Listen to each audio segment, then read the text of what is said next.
To start, Good One, a show about jokes, is your new docu-special, and it's based on a popular podcast. How were you first introduced to Mike, and what were some of the early conversations about bringing his story and process to this medium? Well, I think Mike was an ideal subject for us because he is a comedian who's very upfront about process and his comedy is very personal. And Mhm. so I think those two together just it made him sort of the perfect person to kind of explore this format. And Mike had been on the Good One podcast as well, so he had a relationship with Jesse and he kind of understood what we were trying to do, which was to adapt something from an interview format into a more immersive documentary experience. And so, yeah, it was just really about finding the avenue in and kind of what was the best, timing really. And so Mike Mm. happened to have these gigs. This was last year, but he had these gigs early last year in Providence, which Rhode Island was about an hour from where he grew up, and in Washington D.C., which was where he went to college and where he first started performing. So between the two, we thought, okay, well, there's our arc. We have a great story to tell here. I feel like immersive is the perfect way to describe this special.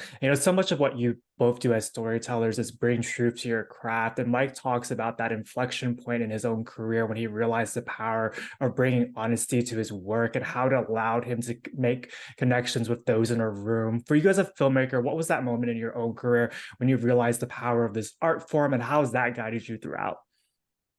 Um, I fell in love with the documentary form pretty early, and was very fortunate. I guess, I had loved documentaries, Hoop Dreams and Roger and Me and Crumb. Those were films that had an impact on me. And then I started working with Kirby Dick, and we made a film about high school students that we eventually called Chain Camera, because at the time this was way pre social media and pre being able to record on your phone. So the idea of giving cameras to people to record their lives was a novel concept. And so we did it in a high school in Los Angeles, John Marshall High School. And so to see that happen over the course of the year and to be able to weave the fabric of their lives and the range of diversity and stories that were told, I was hooked, and I think so from that point on, I really committed myself to sort of telling real stories.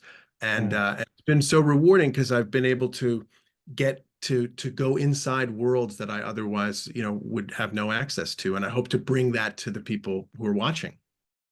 The power of art. And Mike has such a unique process in which he writes the entire show down on index cards. And if he removes one and the show still works, it means it's not meant to be there, which feels like such an interesting parallel to documentary filmmaking, where it really takes form in that edit. Having had such an illustrious career in this industry, what are some of the techniques that you've created for yourself throughout the years? And how similar is that process in the ways in which you work?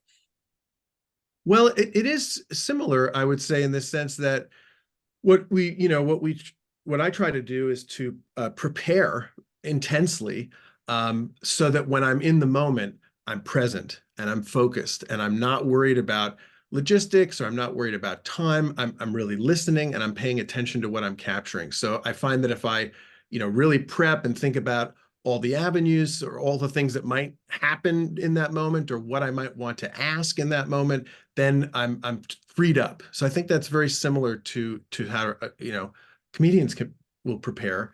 And then I think in terms of the edit process, yes, there are oftentimes, you capture things that in and of themselves are quite interesting. They might make Mhm. an interesting 3-minute scene or even a minute and a half scene, but they don't fit within the whole. And the cool thing about making documentaries is as you're making them, you start to see the path of where it's going. Like again, you Yeah. plan, but you want to be ready to follow the path that emerges. And so then when you're putting it together, there's something that you fell in love with at one point, but you think, yeah, this kind of throws off. We're sort of following this story or this arc, and this scene it just sort of doesn't belong here.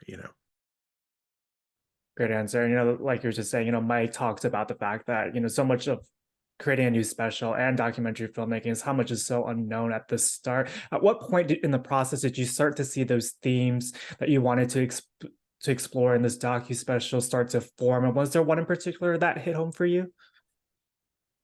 Yeah, I think so. I myself had responded to Mike's work again because he speaks so honestly, Hmm. about growing up and about his emotions, and so it's very relatable. And I think there's a story that Mike tells, sort of, about being bullied in the course of his stand-up, and that we capture, that's in our show. And I think that really, to me, felt like a sort of pivotal point, in the sense that, Yeah. it's he's making it funny, but it is very real, and also it is, it's cathartic. It's a release of old pain. And I think that because it was a sort of meaty piece, and it kind of explored something, beyond um, just sort of a short anecdote, I started to feel like, oh, this is really interesting. We're sort of, going to a deeper place. There's so much trust that you need when you're doing documentary filmmaking, especially in that moment that you're just describing. How were you able to build that with Mike? Uh, Building trust with Mike was a process that he's used to telling his own story, and so I think he really needed to understand that I was coming from a very genuine place, a place of Hmm. genuine interest, and also a place of humanity. In other words, I'm genuinely interested in what's going on with him, his process and his life, but I'm not trying to put him in a box, or trying to you know set him up for anything. I really want him to be comfortable, and to kind of help show us where it should go. So I had, things that I was interested in seeing, but it was definitely a trust building process, in terms of him letting us, in to be able to see those things.